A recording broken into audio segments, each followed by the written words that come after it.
بسم اللہ الرحمن الرحیم۔ صحابی کو اللہ کے رسول نے فرمایا اذا اخذت مضجعک، جب تم سونے لگو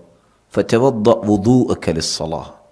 جس طرح نماز کے لیے وضو کرتے ہو تم وضو کر لیا کرو، ثم اضطجع على شقک الایمن، پھر دائیں کروٹ لیٹ جایا کرو، ثم قل، پھر یہ کہنا اللہم انی اسلمت وجہی الیک، اللہ میں نے اپنے چہرے کو تیری طرف لگا دیا، وفوضت امری الیک، اور اپنے امور کو تیرے سپرد کر دیا، والجأت ظہری الیک، اور میں نے ٹیک بھی لگائی ہے، اعتماد بھی کیا ہے تو تیرے ساتھ، رغبتا ورہبتا الیک، رغبت بھی ہے رہبت بھی ہے، لا ملجا ولا منجا منک الا الیک، نجات بھی تو ہی دے سکتا ہے میرے مالک، میرے لیے ملجا و ماوا بھی تو ہے۔ آمنت بکتابک الذی انزلت وبنبیک الذی ارسلت، میں ایمان لاتا ہوں تیری کتاب پر جو تو نے نازل کی، تیرے نبی پر جس کو تو نے مبعوث کیا، وَاجْعَلْهُنَّ مِنْ آخِرِ كَلَامِكَ،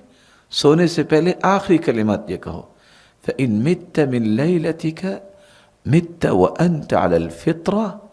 اگر تمہیں موت آ گئی تو فطرت اسلام پہ تمہیں موت آئے گی۔